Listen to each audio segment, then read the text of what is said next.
Om.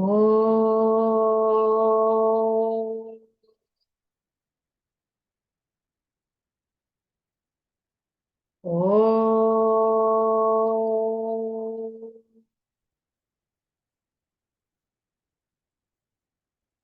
Om.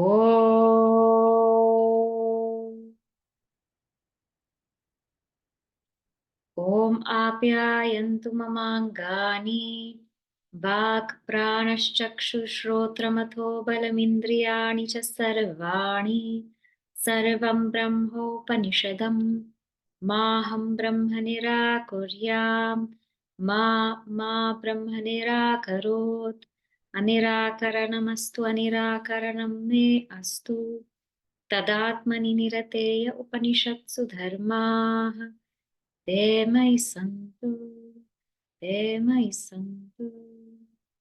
Om Shanti Shanti Shanti. Samasta Jana Kalyani Niratam Karuna Namami Chinmayam Devam Satgurum Brahma Vidaram. Okay, so we are on section 14 of Chandogya Upanishad, chapter 6. And we went over mantras 1 and 2 last week. We didn't complete 2. So let us just review for a moment.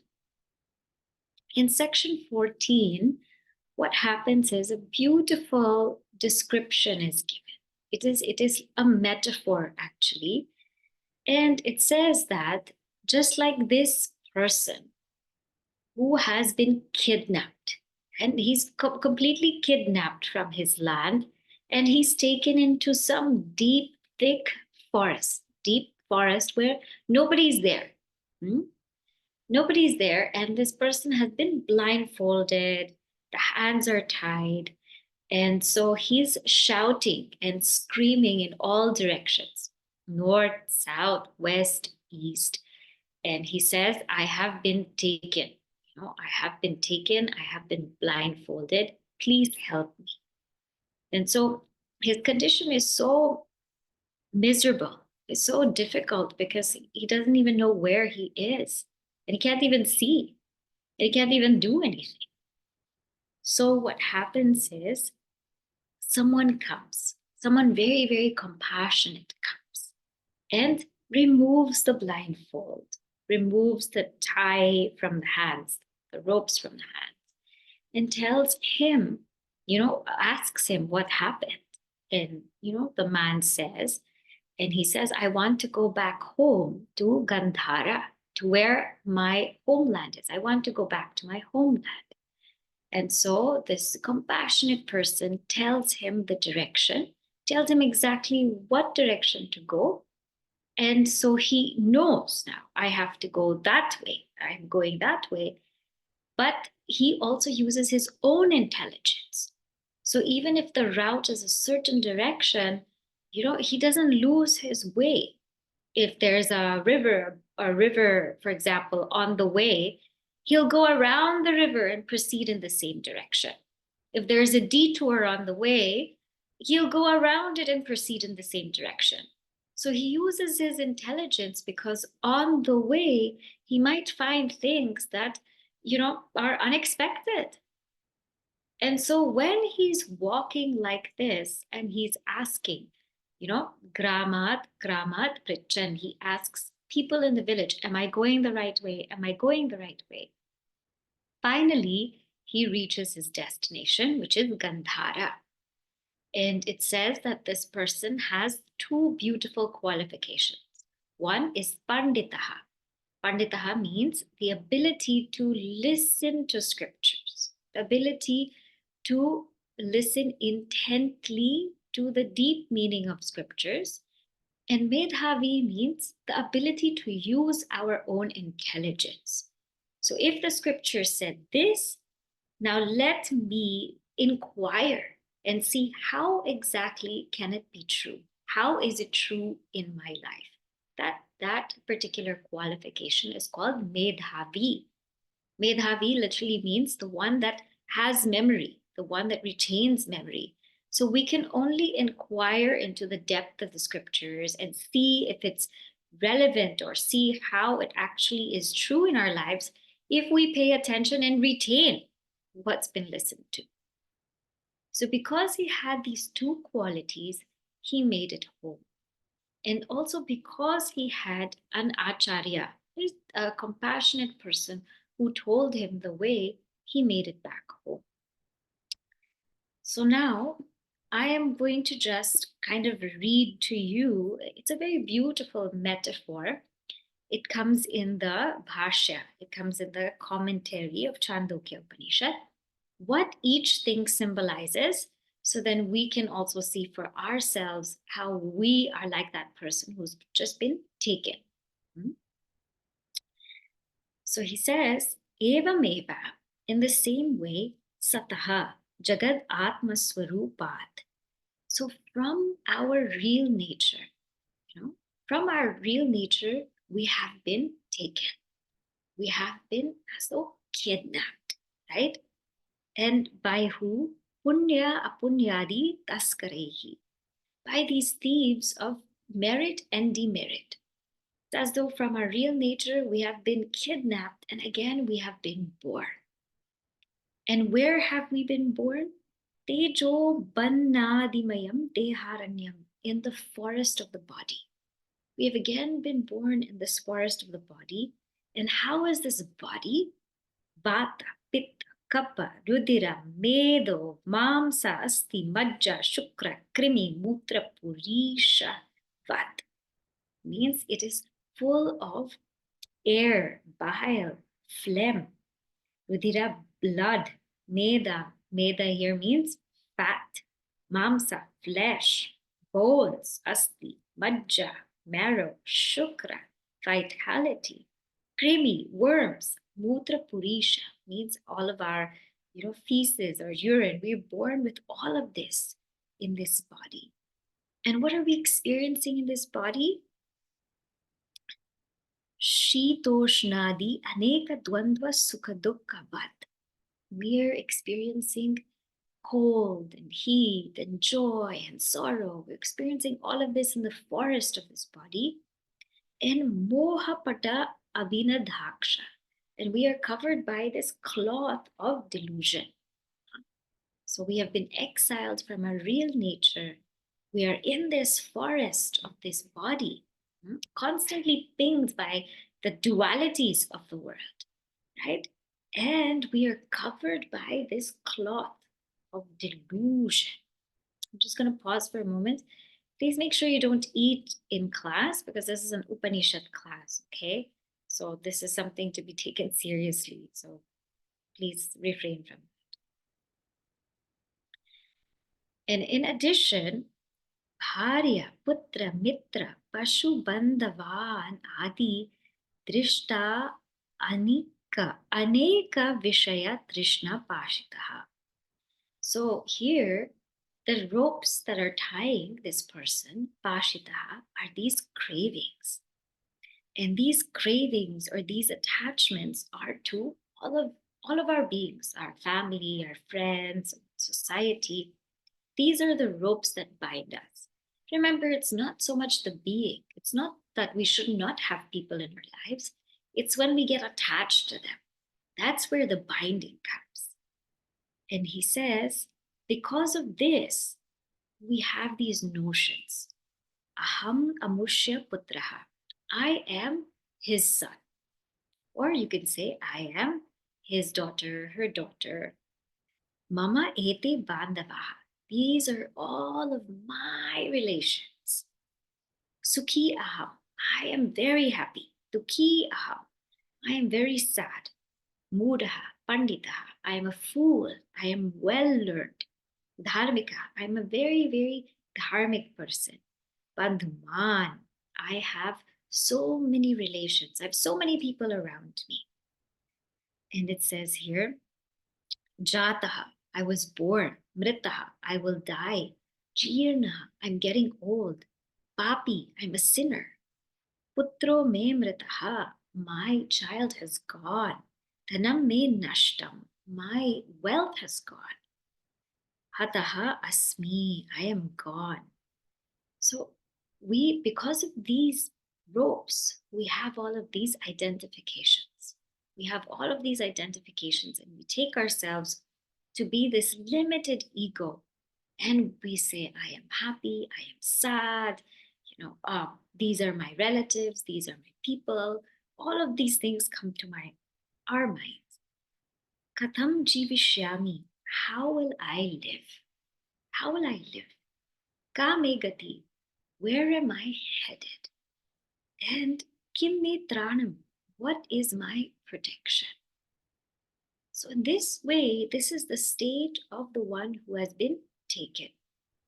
Iti evam aneka shata sahasra anartha jalavan. So it's like he has so many ropes. Each identification is like a rope binding him down. Vikroshan, and he's shouting. He's yelling because he really wants to break free. Kathanchit eva. And somehow what happens? Punyati shayat. Because of his punya, his merits, means all the results of the good actions that he's done. Kat parama karunikam kanchit sad brahmatma vidam vimukta bandhanam brahmishtam yad asadayati. There's a very compassionate person that comes his way. Very compassionate means it's a compassion that's causeless. There are some people who feel for others because they feel like they should look good, or everybody's also asking, so I should ask. Everybody's also doing that, so maybe I should do. Otherwise I will look bad, I will look small. This is why some people have compassion. It's because it comes with a motive. It's sad, but at least there's still compassion. Here, Paramakarunika means it's a causeless compassion. It's a causeless compassion wherein you're just feeling for the other person, and that's why you do.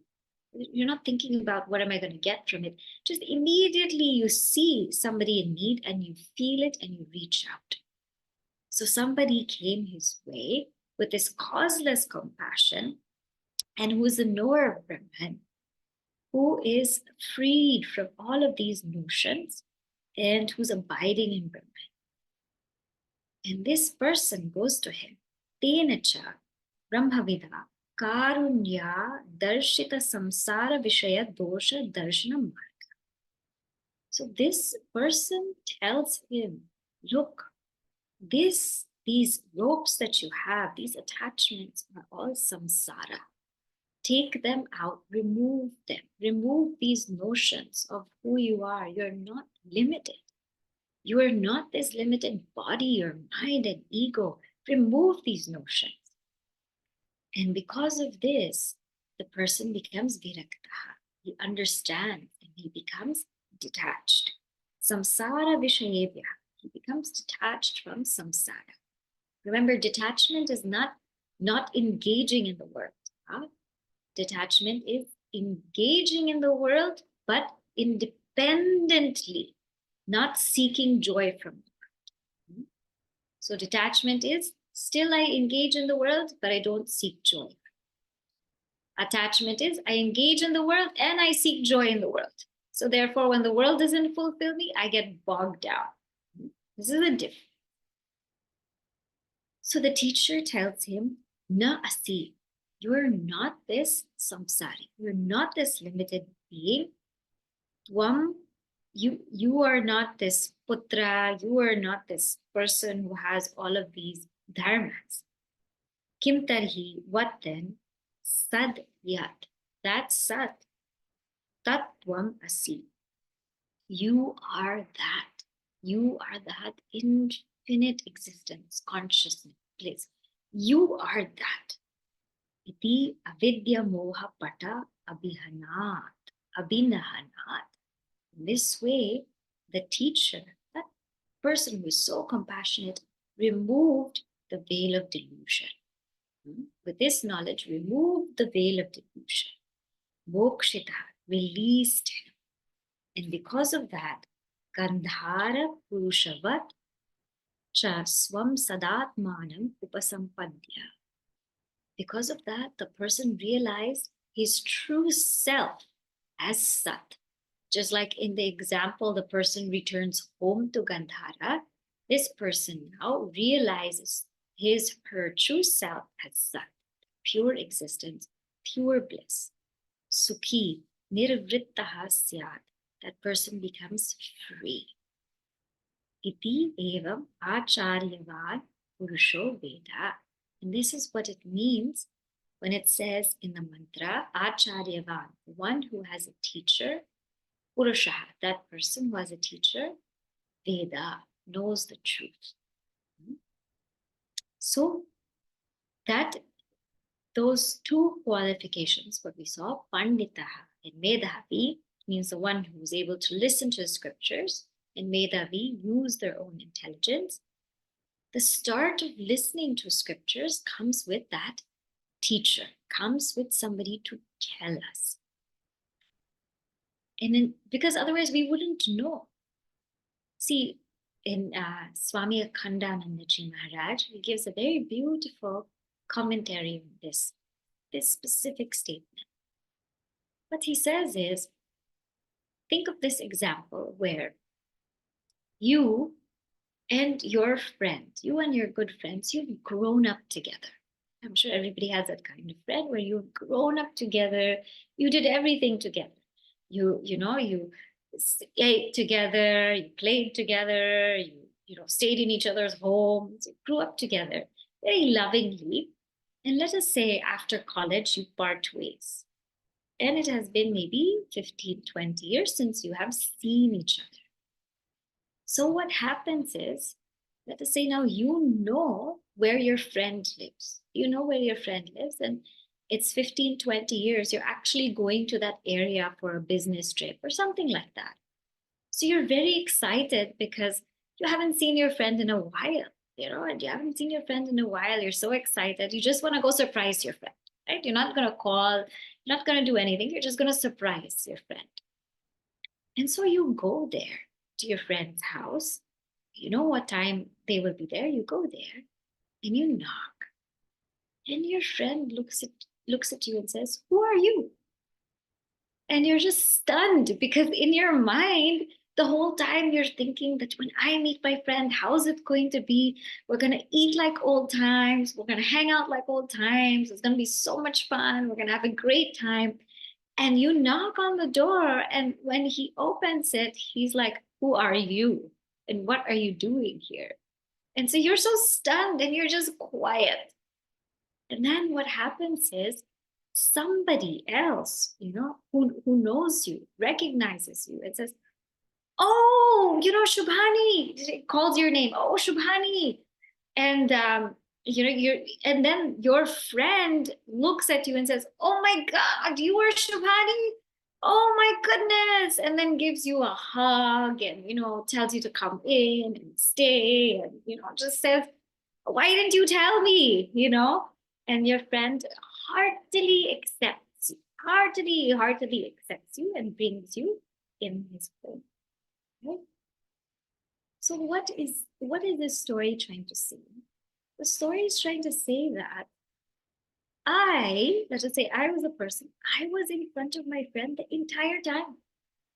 I was in front of my friend the entire time in face to face, but he didn't recognize me. When he recognized me, his whole attitude changed. When he didn't recognize me, he was like, "Who is this? What is she doing here? Why is she disturbing me? Why did she come?" But when he recognized me, he was so happy.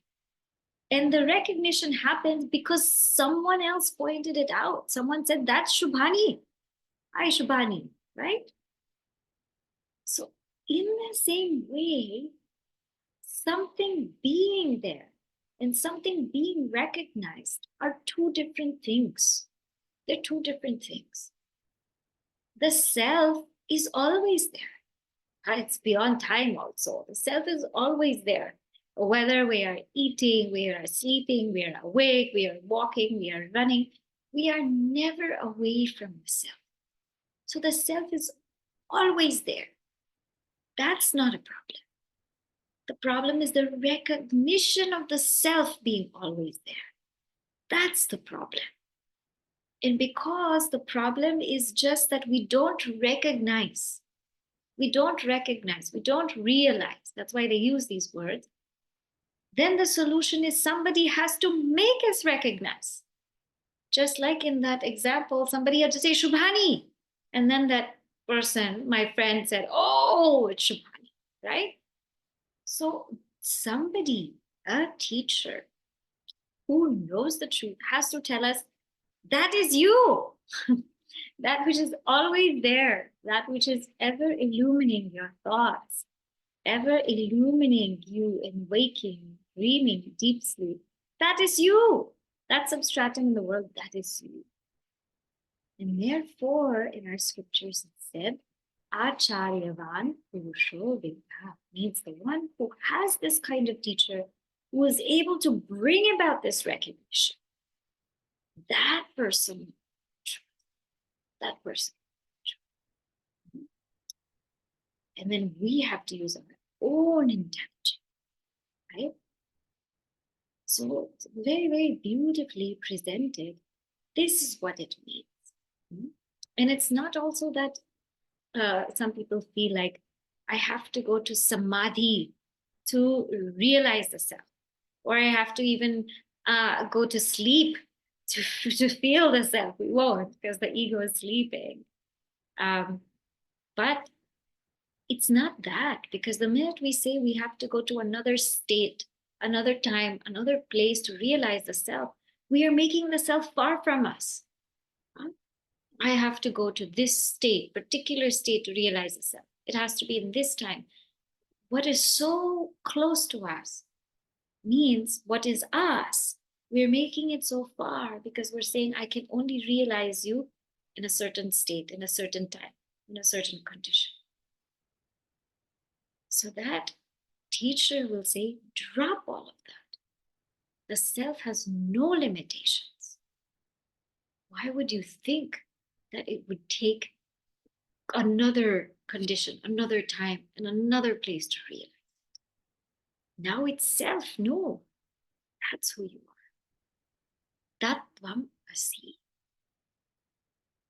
So this way, this is what that means. Acharyavan Purusho Veda. Now, let us say this person recognizes, realizes the truth. What happens then? Right? What happens when one becomes enlightened, so to say, realizes the truth? What happens? So here, this is where we were at.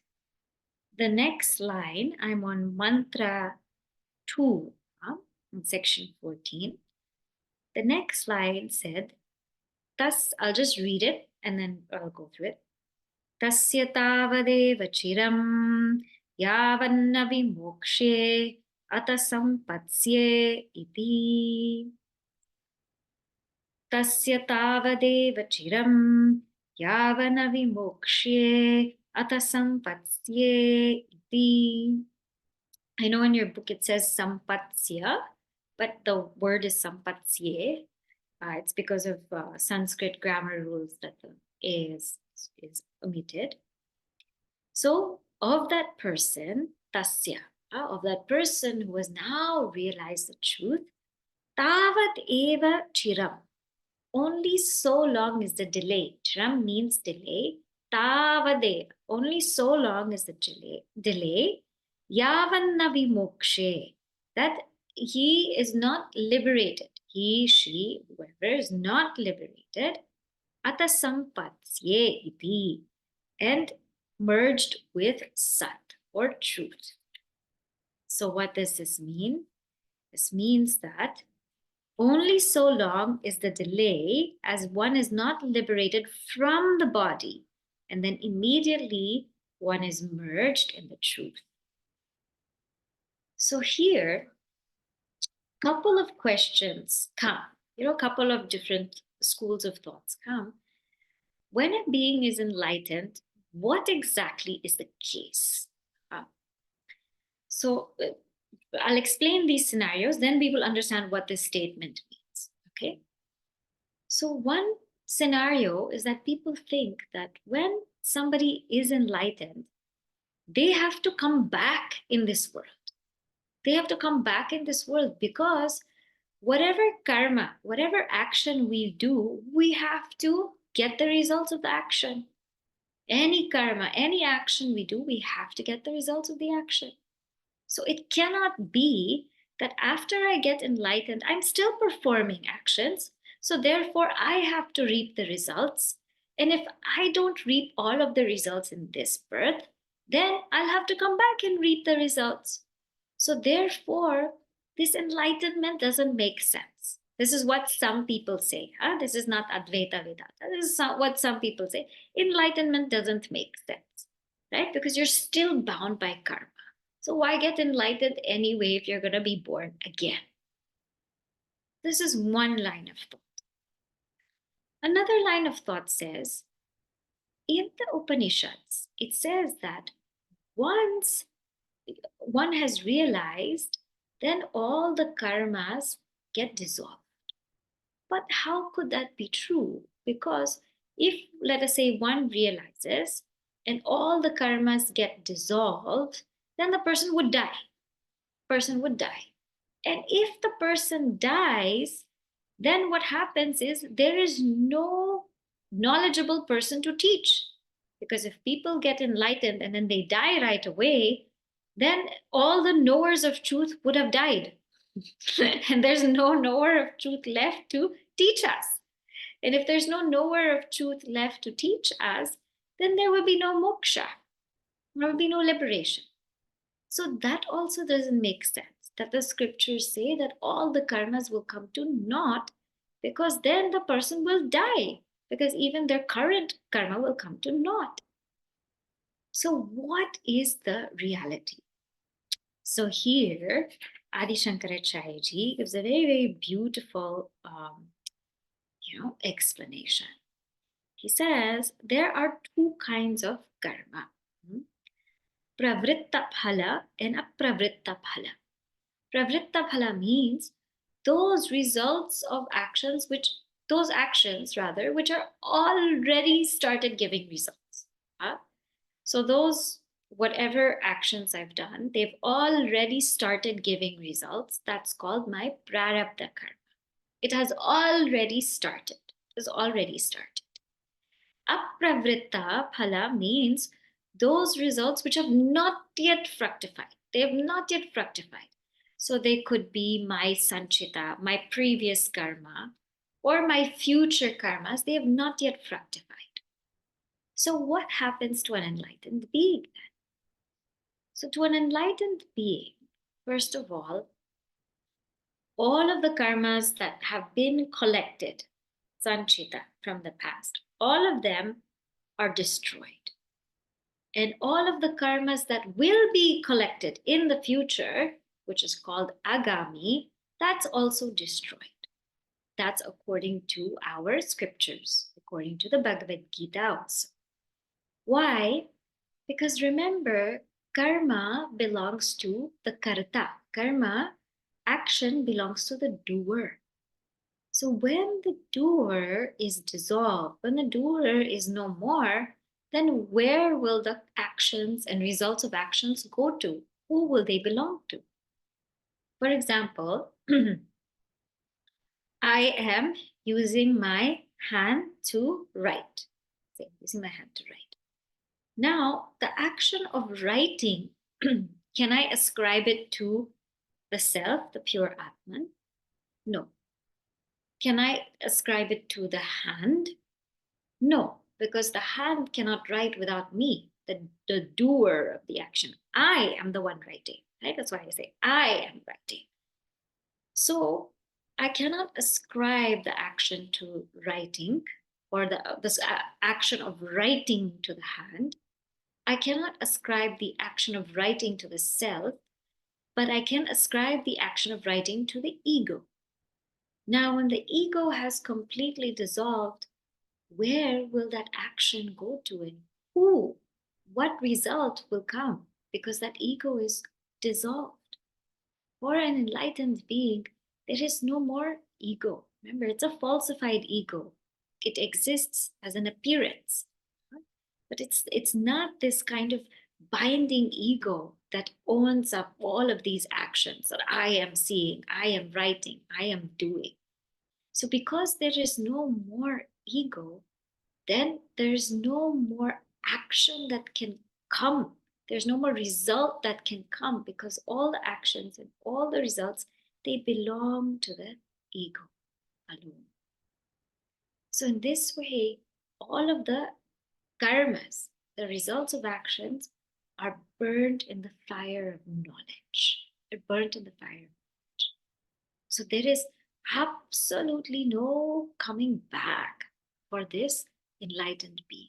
All the karmas are burnt. Karma cannot touch them because there's no more ego, there's no more individuality.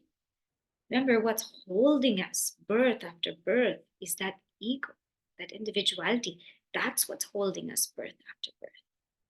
A jnani, realized one, doesn't have that. So this is with regard to the karmas that have not yet fructified, be it the past karma or the future karmas that have not yet fructified. What about the present karma that has already fructified, that prarabdha karma that has given birth to this body, right? This body, this situation, this whole thing, this whole complex. What about that karma? What happens to it? Well, the example that they give is it is like an arrow that has been shot, right? Because the arrow has been shot already, it will take its own time before it dissolves. So think about it this way. Think about a basketball, okay? Very simple example. Once the basketball has been shot in the hoop, right? Still there's momentum with the ball. Still it bounces up and down. No? The momentum doesn't stop. Or think about a soccer ball. Once a soccer ball gets shot in the goal, still there's momentum. It doesn't, it rolls around maybe here or there, right?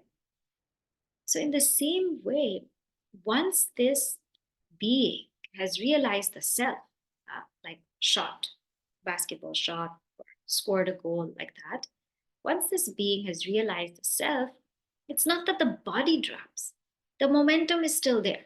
The momentum is still there. It still has to, it'll just do its own thing. The body will take its course. It's not that when one realizes it drops, the body, because it's already started, it will take its course and it will go when it has to go. That is a matter of time. It's just a matter of time. It will go when it has to go. And as far as the realized one or enlightened one is concerned, they don't have a body. So where's the question of prarabdha karma? Where's the question of karma towards the body? Because they don't have a body. Remember, the enlightened being is not identified with the body or mind or intellect or ego. So they don't have a body. They're completely above and beyond this body. So there's no question of karma at all touching them.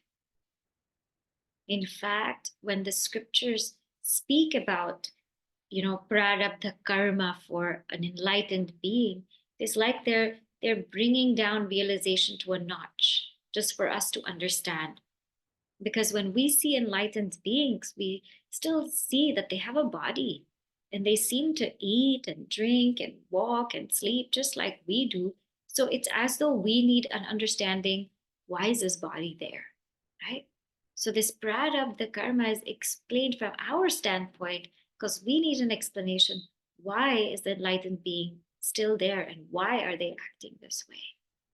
But from their perspective, they're absolutely above and beyond it. That's why If you remember in Viveka Chudamani, we learned that it doesn't matter where the jnani drops their body. It absolutely doesn't matter to them because they've already dropped the identification with the body. There's one verse that's very beautiful from Viveka Chudamani. We had studied it a while back, but maybe perhaps we can bring it to our attention now. It says, Prarabdham siddhyati tada yada dehatmana sthitihi. So when somebody is so identified with the body, then prarabdham siddhyati, means then it's okay to accept prarabdha. Then prarabdha karma, that karma that has given rise to this body, that makes sense. Dehatma bhavaha na eva ishtaha prarabdham tyajatatmataha. But no one accepts, na eva ishtaha, no one accepts prarabdha for the one who has realized the truth, the one who has discarded the body. Nobody accepts prarabdha for that person. So therefore, this prarabdha is only for our own understanding, not for the realized being's understanding. One more verse is there. It says, Sharirasyapi prarabdha kalpana bhrantirevahi. Says that this, this karma for the body, it's a delusion. It's bhranti eva. Why? Adhyastasya kutaha sattvam. This body, does it have its own reality? Does it actually have its own independent existence? It doesn't. It cannot exist without the self. It doesn't have its own existence. And for something that doesn't have its own existence, for something that is not real, asatyasya kuto janihi, where is birth? Ajatasya kuto nashaha, and for something that has no birth, where is death? Prarabdham asatah kutaha. So therefore, how can prarabdha function for something unreal? So here's even deeper. It's saying that this body itself is unreal. So how can prarabdha function for something that is unreal? It is like saying, the snake on the rope. It is like talking about the snake, which is not really there in the rope, And we're asking, when was that snake born? And when is it going to die? And what is the karma of that snake? What's going to happen to that snake? Look, we ask all of these questions about that snake, which is really not there. So from the highest standpoint, we are asking all of these questions about the body. What's going to happen to this body? When was it born? When will it die? Where will it go? What's going to be with it? What will we do with it? Is it really, truly there from the highest standpoint? So therefore, this statement, tasya tavad eva chiram, means that person who has realized that he or she is free, they are free. But the body will take its time to drop. Yavan navimukshe, it will take time. Means the body will not drop right away. When it says yavan navimukshe, they will not be liberated, it just means the body will not drop right away. And when the body drops, then they are atasat sampatsye, means they will attain to their true being. Means even now, they are in their true being also, but there it is that they attain to the true being without the body. That's what it means. So this is just a question of with the body or without the body. And then continuing in the third mantra, Saya esho anima aitadapyamidam sarvam tat satyam sa atma tvamasi Shvetaketu iti bhuya eva ma bhagavan vignāpayatviti tatha somyeti hovacha. So again, Uddālaka Ṛṣī says that person who has lost himself, been exiled from himself, and has found himself with the help of a teacher, and because he listened to the scriptures and because he used his own intelligence, that person is you. That person who has realized that they are actually Sat, that is you. Tat Tvam Asi. That realization that Sat is you. Tat Tvam Asi. And that Sat is the self of everything.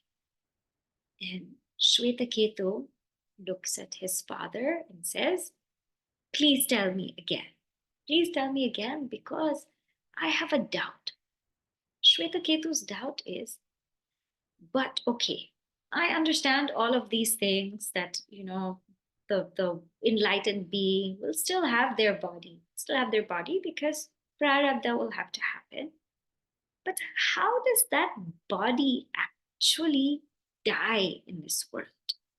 Does the death of an enlightened being and the death of an unenlightened being happen in the same way? What is the difference and what is the similarity? So this question is lingering in Shvetaketu's mind. So this we will take up now in section number 50. Okay. The first mantra. Purusham somya, Purusham somya, Uta upatapinam, Nyatayah paryupasate, Janasi mam iti, Janasi mam iti, Tasya yavan vang manasi sampadhyate, Tasya yavan vang manasi sampadhyate, Manah prane, Pranastejasi, Tejah parasyam devatayam,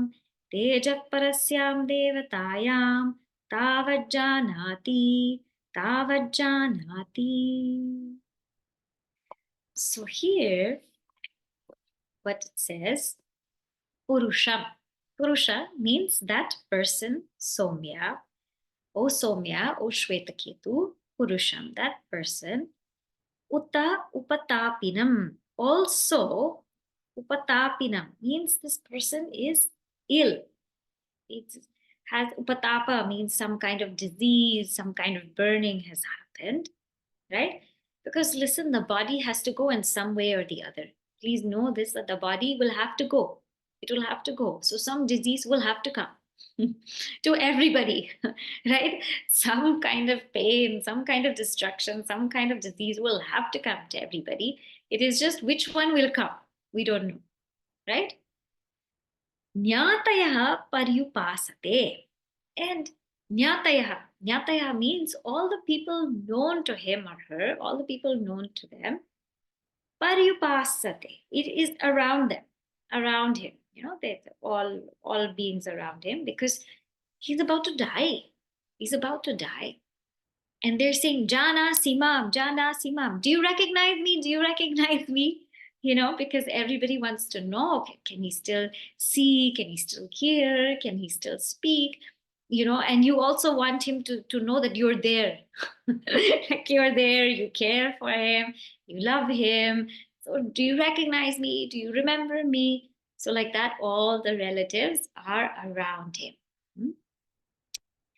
And he says, Tasya, of that person, Yavanna, until the Vang Manasi Sampadhyate, until the speech does not merge into the mind. Manah Prane, until the mind does not merge into the pranas. Pranas Tejasi, until the pranas don't merge into fire, the fire element. And until the fire element, tejaha, parasyam devatayam, does not merge into sat or pure existence, tavajanati. Until that time, he knows. So until this whole merging happens, he knows. He knows what's happening.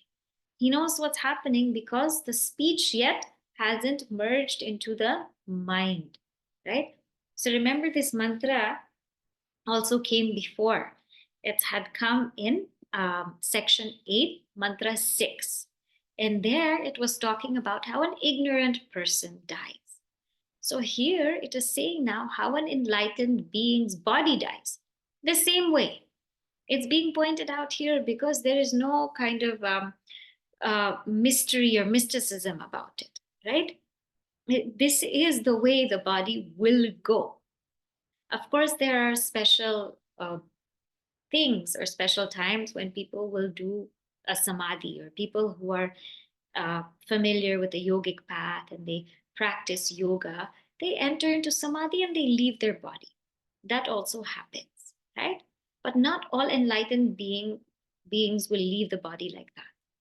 Some will leave in the body in the hospital. Some will on the street, they'll pass away. Some wherever they'll pass away, right? So this death, this procedure of death is common, except for, as I said, those who do yogic practices, like Jnaneshwar Maharaj. How he left his body is that he was in samadhi and people around him were chanting, and he left. Means he left his body. So here, in most cases, how death happens, vang manasi. So first, the speech merges into the mind. So the person stops speaking. Person cannot speak anymore. Then the mind, so the mind is still active. So the mind then merges into the pranas. Now the person cannot think anymore, but the person's still breathing, but maybe cannot think, cannot recognize, cannot understand, because the mind has merged into the pranas, and just the pranas are functioning. Now the pranas may be functioning, and the pranas also may stop. They'll stop. The pranas will merge into the fire element, wherein you can still, the pranas may really stop and slow down, but you'll still feel heat in the body. You'll still feel heat. That means the body is still alive. Then when this fire element goes, then that body has merged into sat, right? That body has merged into sat. That being also has merged into sat. So until this doesn't happen, then that person is aware of everything. They have not died yet. That means the body has not died yet. They are aware of everything. But when this procedure happens, and notice how it is from the earth element. Remember, the subtlest portion of the earth element is the mind. The subtlest portion of the water element is the pranas. The subtlest portion of the fire element, or the fire element rather, is the tejaha. So notice how it's the mind merging into the pranas and the pranas merging into the fire element. And how creation happens is from sat to the fire, to the water, to the earth.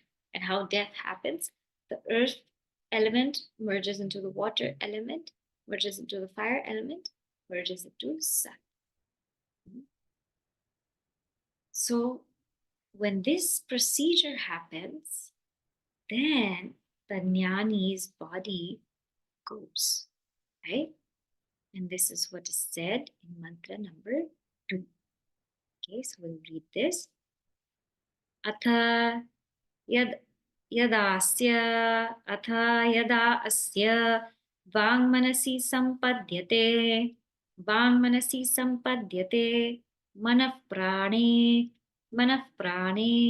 pranastejasi tejah parasyam devatayam Tejah parasyam devatayam atana janati, atana janati.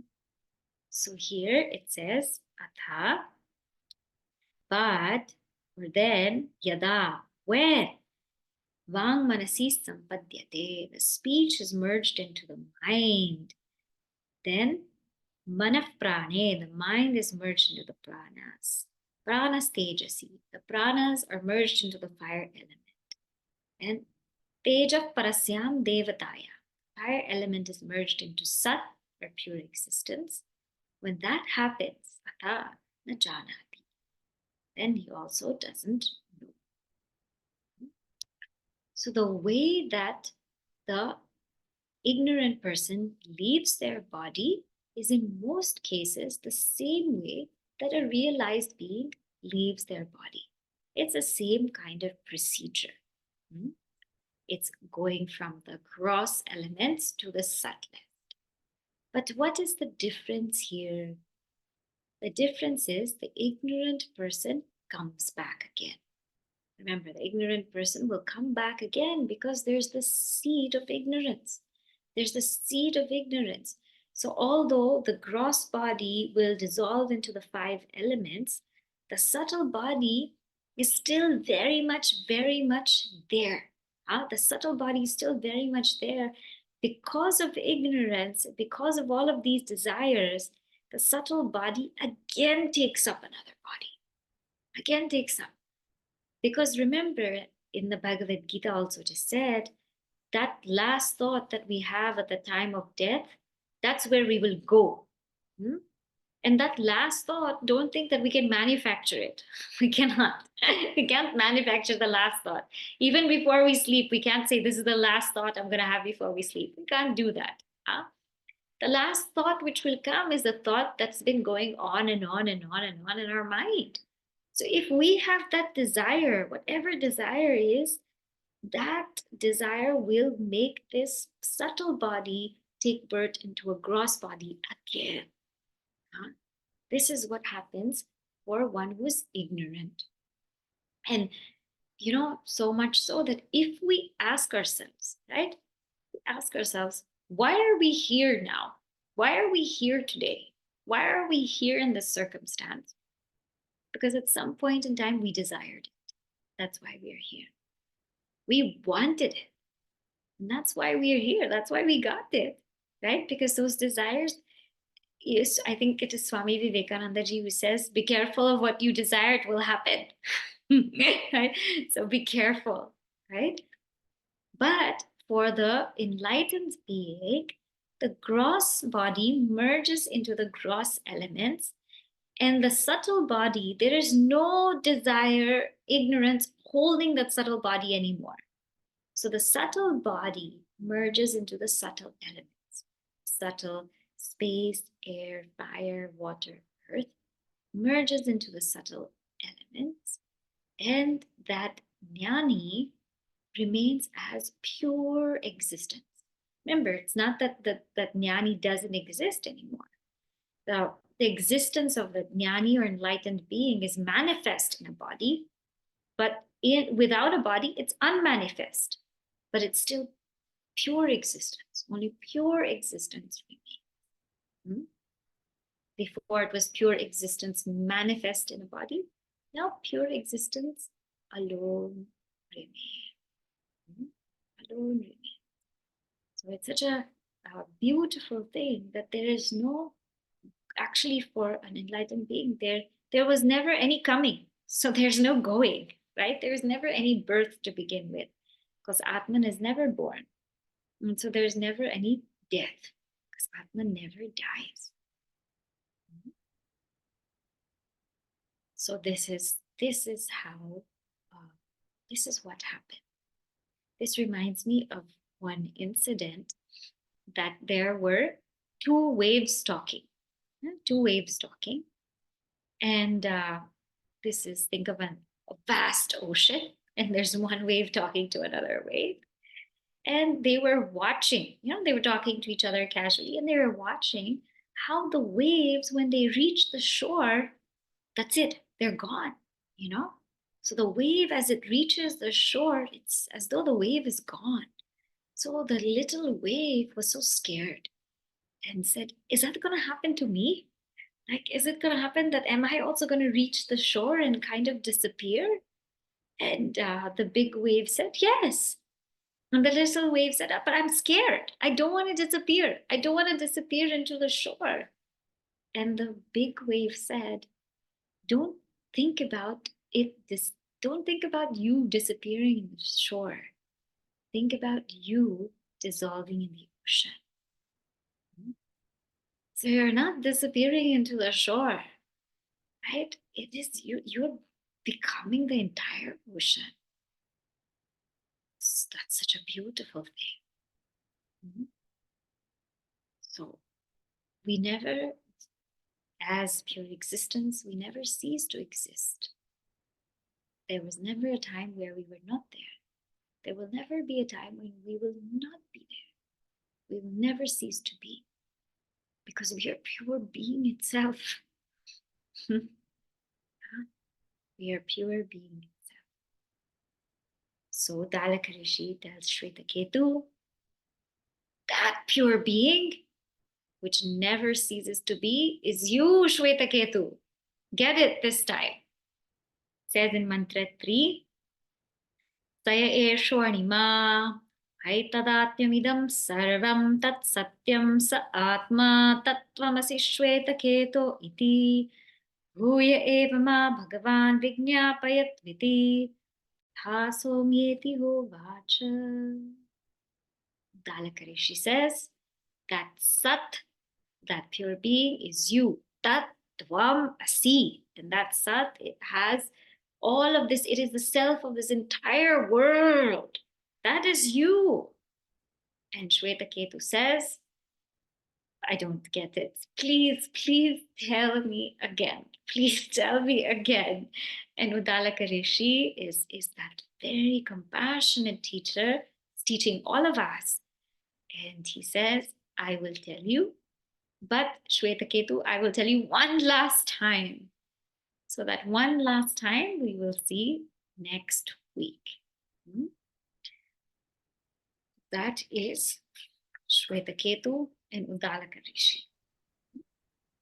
We'll say the closing prayer. Om Purnamadaഃ Purnamidam Purnat Purnamudachyate Purnasya Purnamadaya Purnamevavashishyate. Om Shanti Shanti Shanti. Harihi Om Shri Gurubhyo Namaha. Harihi